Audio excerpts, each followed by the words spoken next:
Professor Bera, Professor Satish Vasu Kailash, Dr. Daniel, Dr. Warrior, and Mr. Nutan. Dear friends from Prastuta, let me first of all say it's always good to come back to NIAS. It's an institution with which I've had a long association. So on this occasion, when I was told that some of you were keen to interact with me, I was really very, very pleased. I wanted to take full advantage of that opportunity.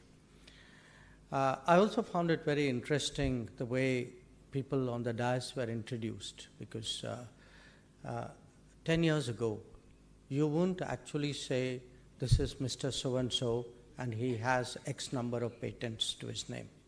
That itself is a very interesting change in the manner in which all of us think in the last 10 years. Now, it's not, I would obviously much prefer that today we have an interaction rather than I hold forth. But I thought I'll put a few ideas and thoughts for your consideration. It will help us, I think, trigger a better conversation. And there were originally, I think, the suggestion from Prastuta was that I speak on a multipolar world. But I requested if I could actually be allowed to share some thoughts on our journey towards a Viksit Bharat and what foreign policy for that would mean. And there was a good reason for it. Because in the next few weeks, we are all going to be making decisions which are not there for a few years, but I believe building on what has been a foundation of the last decade, actually decisions which will shape the next 25 years. And it is that 25 years which will be our journey towards a Viksit Bharat. Now, when we speak of Viksit Bharat, what do we really mean? I mean, because again, I'm telling you that there is today a foundation for us to talk about a Viksit Bharat, And that again is something quite new. It's a goal that we have really set for ourselves, perhaps only in the last 2 years. Even in foreign policy, earlier we used to say our goal is to be a leading power one day. But a Viksit Bharat is obviously something much, much broader and much deeper than just becoming a leading power. So rather than give you an analytical proposition, I just want to share with you maybe 9 or 10 examples. What is today the launch pad? What is it we have done in the last 10 years, which even allows us to dream of a Viksit Bharat? So I just picked 10, I wouldn't say random examples, but examples which all of you would be reading about, in the last few weeks and months, whenever you looked at anything to do with developments in India. And the first example I pick is actually semiconductors. That today, we all know, this is the beginning of the era of artificial intelligence. Perhaps the most serious competition, other than there's a data, I would say there's a competition for data, but is actually what has been somewhat dramatically described as a chips war. That the countries which have one metric of power will be which country will be able to produce what quality of chips and what quantity of chips, and those chips are actually what is going to drive the economy of our times. Now, this year, we have, after an enormous gap in the building of our semiconductor capability, we actually have concluded in the country the first agreement to set up a fab. It's in collaboration between an Indian company and a Taiwanese company. But apart from that, of course, we are having a number of either purely national efforts or collaborative efforts with regard to assembly, testing, marking, and packaging. Now, compare this with where it was 15 years ago. 15, or actually to be accurate, 17 years ago. Intel actually came to India and said, you know what, we'd like to set up a fab here. We strung them out so long that they finally went to China and Vietnam. So I'm giving you semiconductor as perhaps one example of a base, of a foundation that is in the making. Let me switch to something else. Telecom. Now, telecom, everybody knows telecom. We all live on our phones. First thing we do, get up, we see the screen. Last thing we do, we look at the screen. Now think about it. 2G, 3G, 4G. Where did the technology come from? For us, 2G came mainly from Europe. 3G, 4G came from China.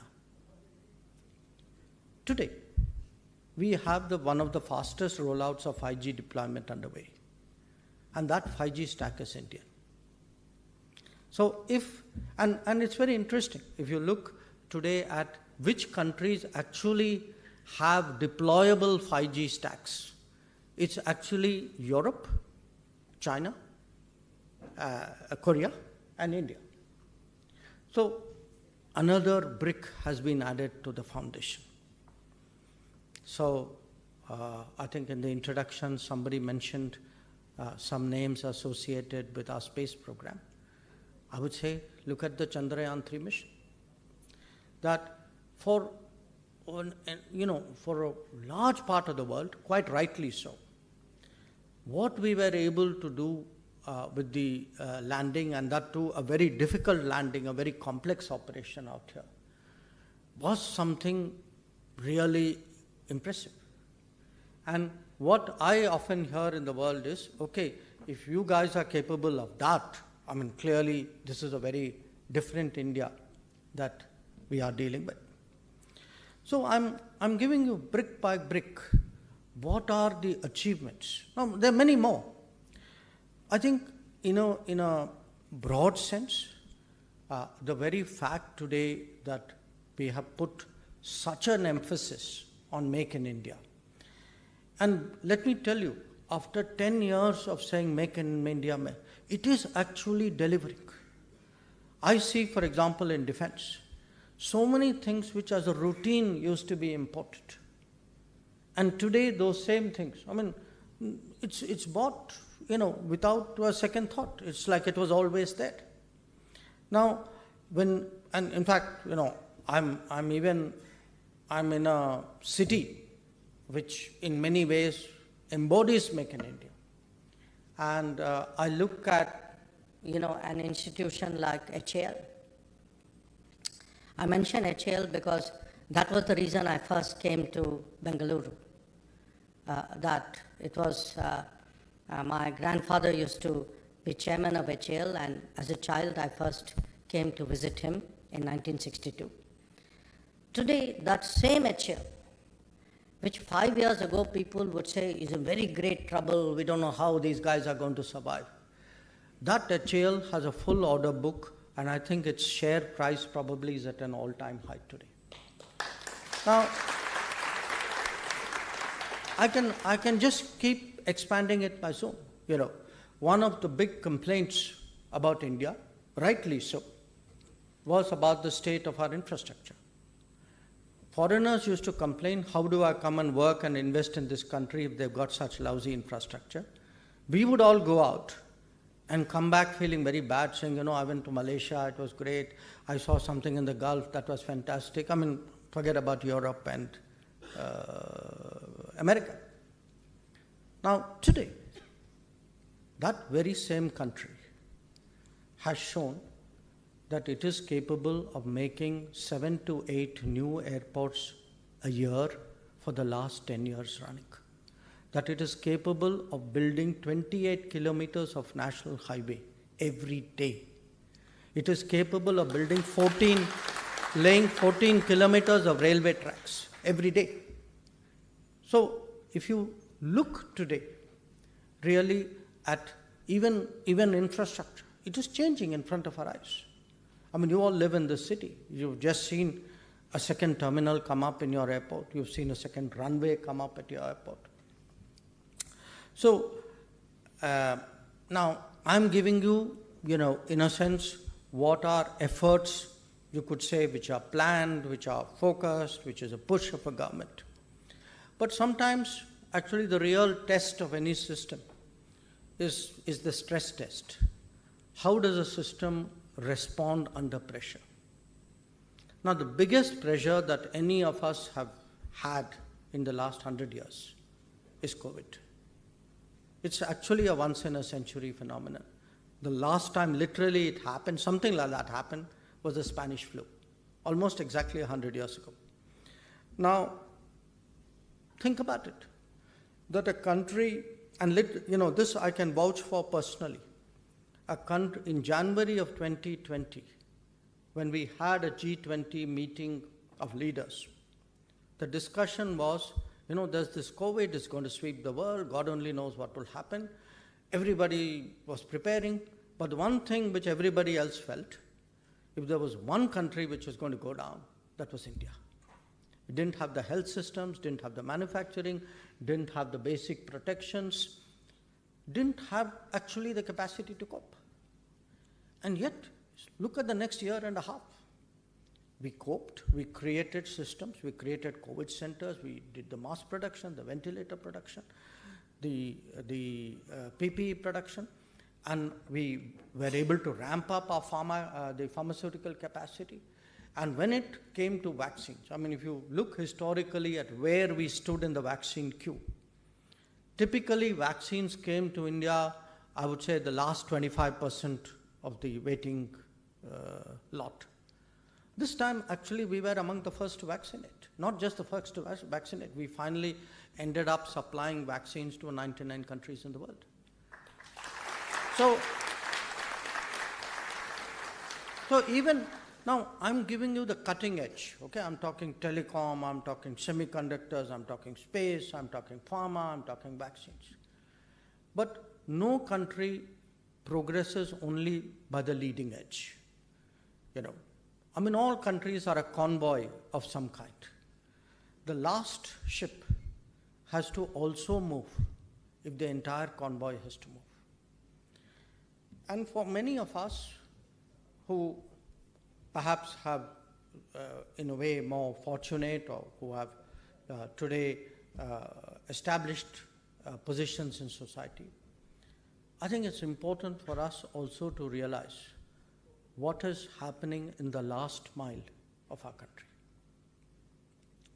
In the last 10 years, 250 million people have actually come out of poverty. 250 million people. When you look at any I would say today report card on a constituency, and by the way, this is public information. I encourage you all to do this. Please go. I think there's a site called Shvetapatra. Please go to that site. For every constituency in India, you can actually see how many houses were built, how many water connections were given, how many people got gas cylinders, how many people are using Ayushman Bharat. There's actually like 20 programs out there for all 543 constituencies of our country. Take a look at yours. And believe me, it's an eye-opener that when you look today at actually what, the scale of, literally actually in the last 10 years, the bottom up, the country has gone up. And the numbers, believe me, are truly staggering. When I go outside India and want to make my best impression, I talk to people, I give them the country comparisons. So I tell people, we start talking, so what's happening? Because generally the world knows today something is shifting in India, something big is happening in India. So we get into this comparison, say, okay, you know, in America, you guys have food stamps. So we don't do food stamps. We give, you know, we give free rations to people. So compare the food stamp number with the free rations. Today, 815 million people get free rations. Okay. When you look today at a number like, okay, let's take something concrete. Let's take housing. You know, housing difficult to do. You got to build it. In the last 10 years, we've built 40 million homes, which are today occupied roughly, an Indian family is 4.8. So 190 million people actually have got homes which they didn't have 10 years ago. Now, I can go down this list. You know, those 20 programs I'm talking about. Take water connection, Jal Jeevan, piped water. So important, I mean, critical for health.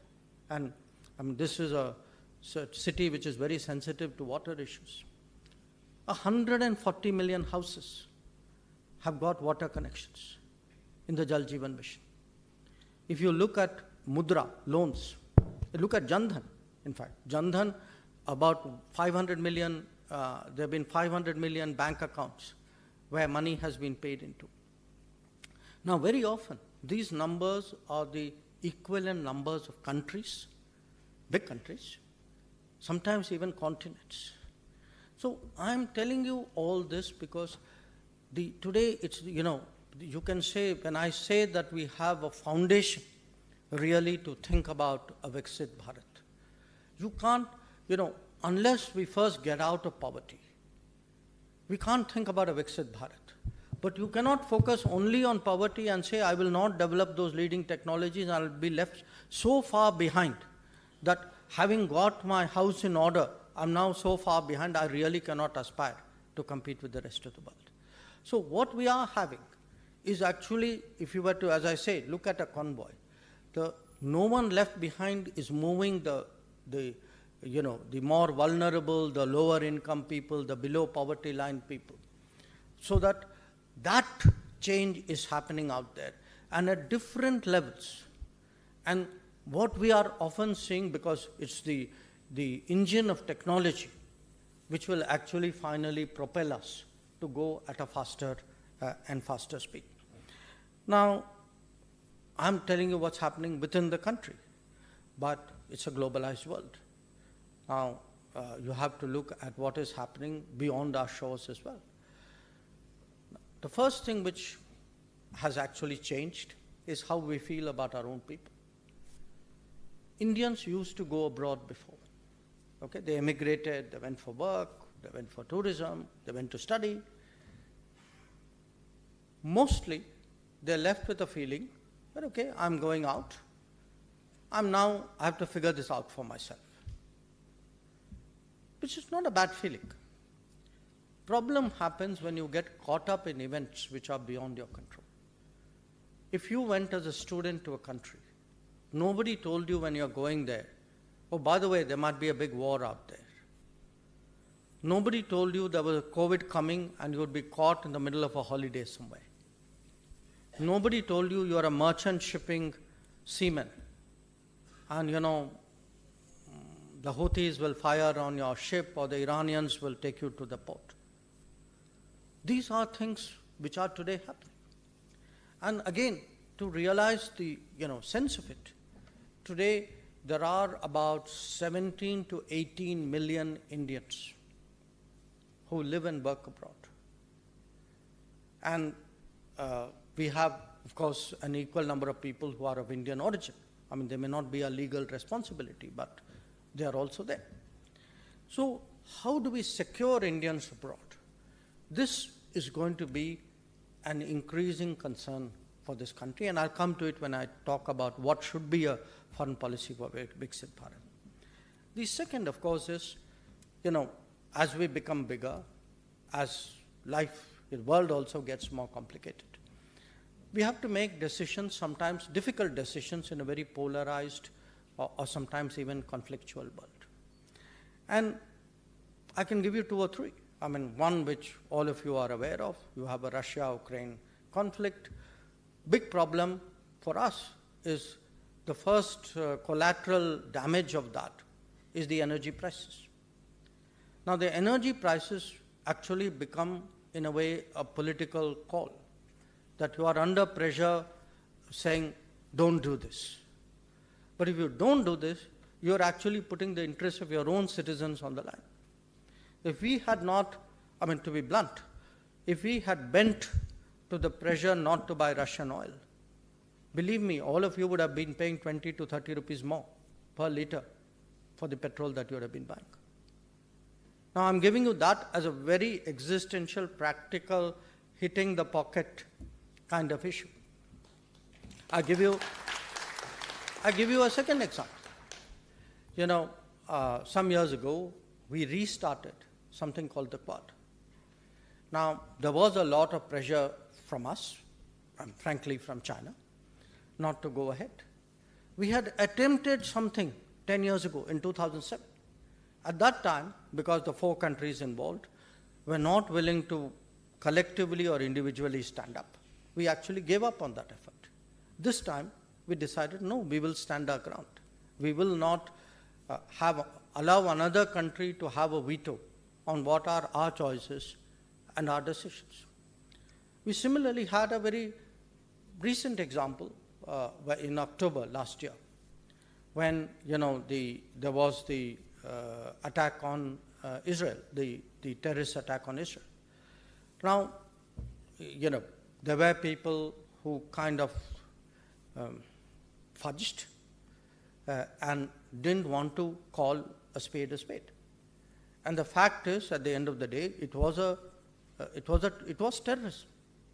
So what happens, the ability actually to judge an issue, take your stand, look at it from the interest of your people, your country, stand up to conflicting pressures. I think all of these are also a brick as we move towards Viksit Bharat. And finally, of course, there is the overall standing that any country has in the world. And in our case, I think it comes from a variety of sources. One example was how we managed the presidency of the G20. In many ways, I would say we are today much more probably, a very trusted country in the global south. The rest of the global south feels, okay, India can speak up for us. Or if I look even economically, today if I look in terms of supply chains, or I look in terms of digital transactions, today India is regarded as a trusted country, and a lot of business is actually beginning to look at us because we are seen as a trusted destination.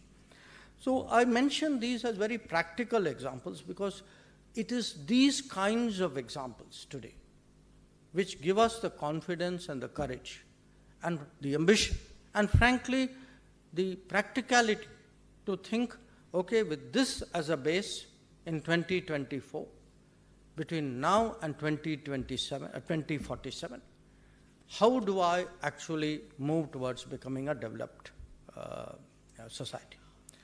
Now, when I come to the subject, which is what sort of foreign policy, because there are many, different people can approach the journey towards Viksit Bharat from their particular, if you have somebody from the technology field, so if you ask a Rajiv Chandrasekhar, he will give you one set of answers. You ask Nirmala Sitharaman, they will give you another set of answers, because everybody will look at it from their lens or their domain.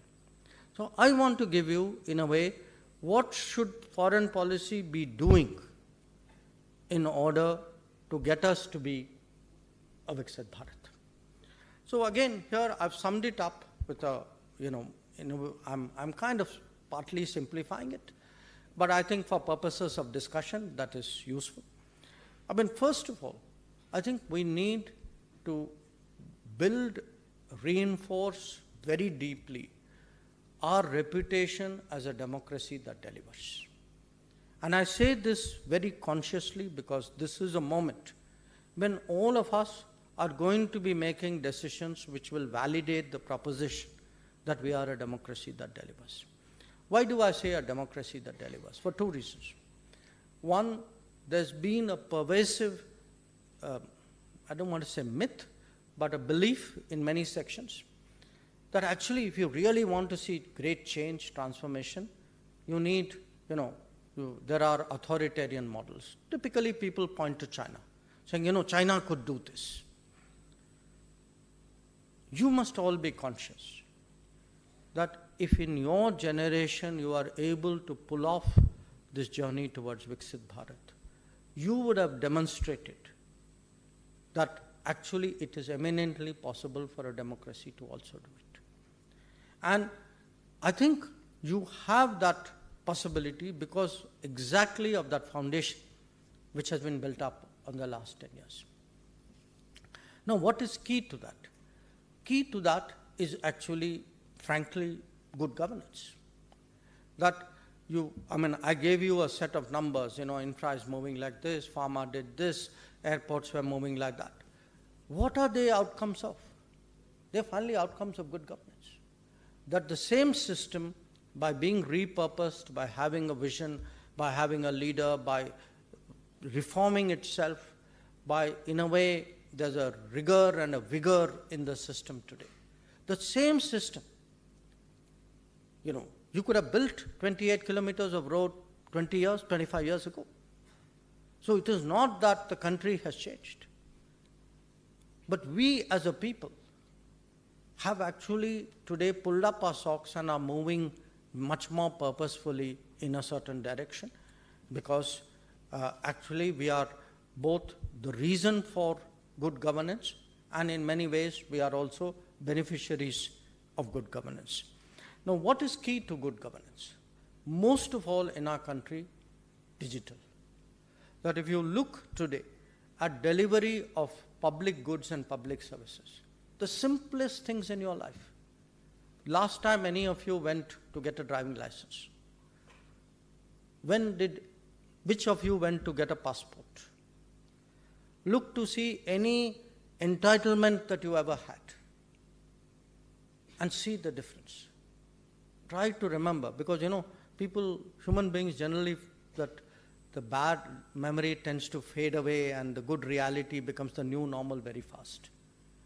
Think back of periods, that same service today, which maybe in days, if it becomes weeks, you start grumbling, okay? You used to put up with it in months, sometimes, frankly, even longer. So today, if there is a single thing which I can tell you has impressed the world about India, it is actually the manner in which we are using digital for governance and for delivery of public goods and services. And the embrace of technology by India, believe me, is astonishing. We have taken to it like duck to water. And nothing is more graphically illustrative of this than the UPI figures, the cashless transaction figures. Probably, I don't know which one of you, when was the last time any of you actually pulled out a banknote? Now think about it, you go to a shop, people look at you like very strangely now, if you actually start brandishing money. So, and believe me, I take it from me, I'm among the world's most frequent travelers. You don't see this in other parts of the world.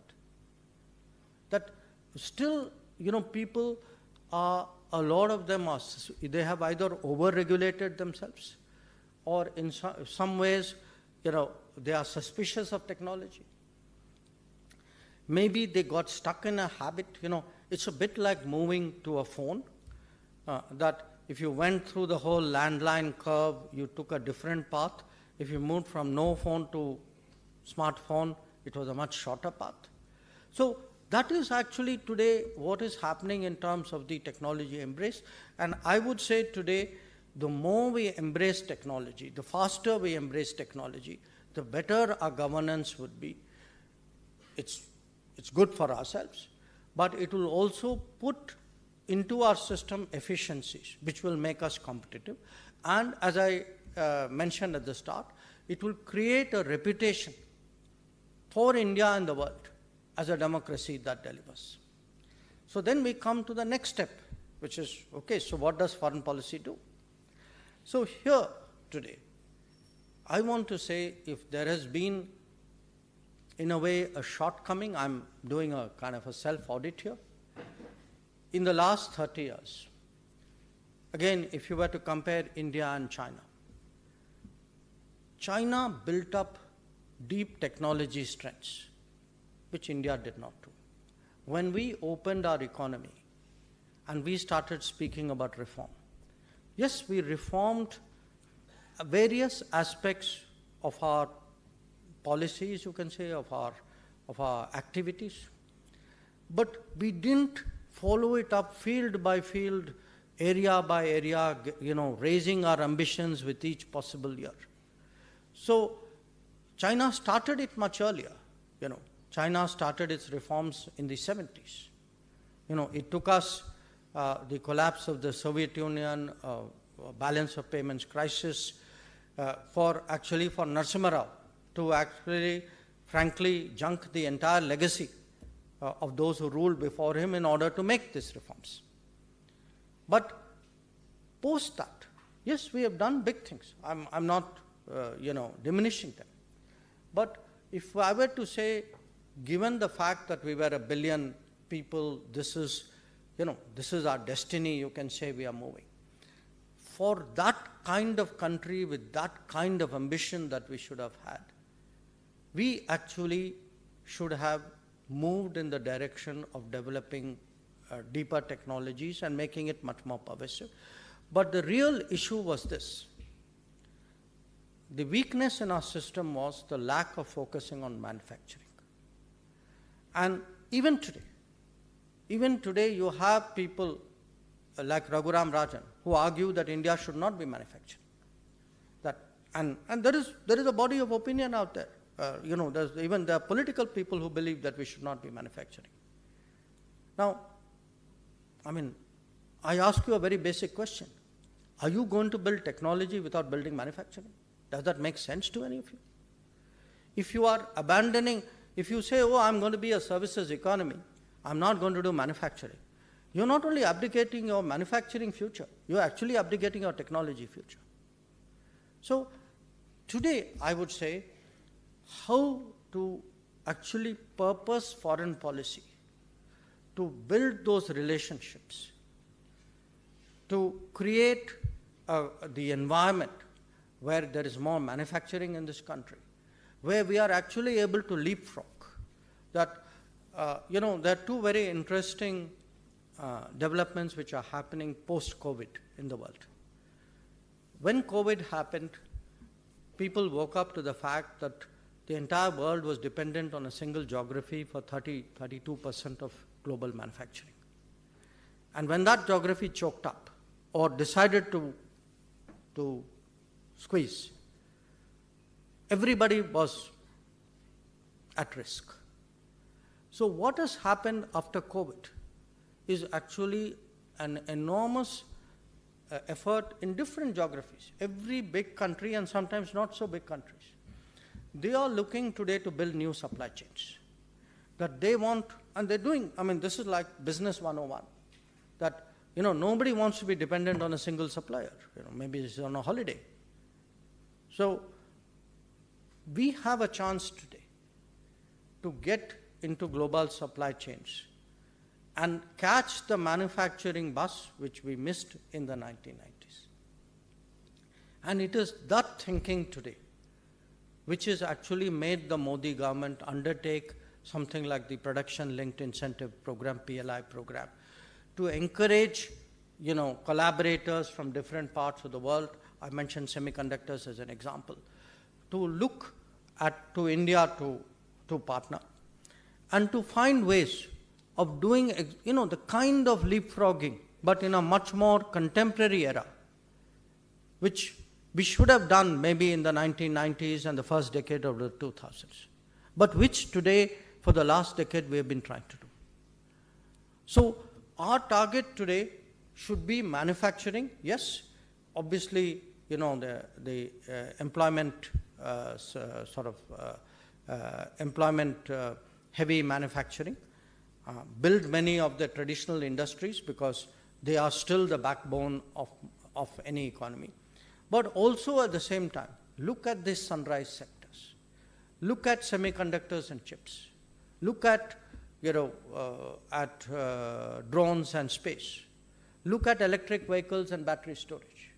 These are actually going to be today the new opportunities, and it's vital today, both as a country which needs to build those technology strengths, as well as actually to create the kind of employment which is, where we can be competitive, because I'll come to that point. And this is, to my mind, one of the central tasks for foreign policy in the journey towards Viksit Bharat. Now, what is the tailwind that I have? The tailwind I have today is that in the digital age, people are also waking up to the fact, where does my data reside?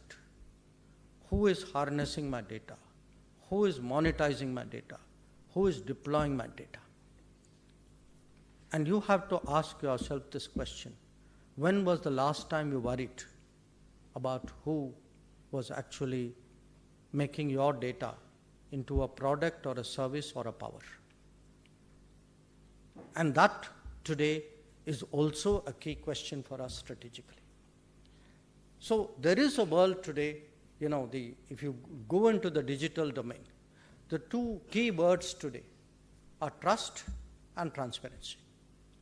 That at the minimum, there should be some rules of the game, some legal safeguards, some remedy out there, some transparency. You got to have some sense of, how is my data going? Who has the right to look at my data? And this is again, in many ways, an opportunity for us. Because, as I said, there is, at the end of the day, the belief that, look, this is a market economy, a contract is a contract. If you don't like it, you can go. There is a legal remedy out there. And again, if you look at the last 30, 40 years, our reputation in the world is certainly that of a country that plays by the rules. Now, these give us the opportunity. What actually gives us, what is the key card we have? What is it we bring to bear which will allow us to actually leverage that opportunity? And that answer is all of you. That answer is all of you, because let me tell you, we have one thing which actually is our ace of spades, and that is people. There is today, just next time you have 10 minutes to spare, just go look at demographic trends in the world. It's amazing, People are speculating, saying energy will go this way, drones will shape that thing, space will come in, all of which is true. But probably the biggest factor which will change the international economy, inevitably, the influence and power capabilities of nations is actually demographics. And particularly, if you look at the demographics of some very key technology-centric powers in the world today. And in this, I would even include the United States. So we are entering, when on the one hand, if we are conscious that this is a data-driven existence, that AI will be more and more key in this world, you then need all the skills and talents that will go with it. And that doesn't necessarily mean going out of the country. We keep talking about make in India, make for the world. I can tell you a time is coming when we should be thinking work in India, work for the world. That is coming. And we have, because the demands will be so big, that it will not be a case of an individual saying, they are offering my job, but if I don't take it, I won't get a job. We will actually increasingly realize our self-worth. That there will be people who will say, fine, I'm happy you're living in Bengaluru. Just get hooked up to my system. I'd like to employ you. I'd like to get your skills, your designs, your capabilities out there. So Number one, this, how does foreign policy, if the job of foreign policy today is to accelerate national development in a technology-centric age, foreign policy obviously will use the human talents of India as the primary capital with which it would operate outside. But there is also a very powerful second factor, that is actually our markets. That if you do the maths, okay, in this period, this Viksit Bharat period, there are some Goldman Sachs studies, there are other studies as well. Take a look at it. The general consensus is by 2047 will be a $30 trillion economy. Okay? Do the maths. Our population by that time will probably be somewhere between 1.5 to 1.6 trillion. You're a $30 trillion economy. Imagine what consumption and production capabilities you will have with that. And then ask yourself this question. What is the price of access to this market, to this center of production and consumption?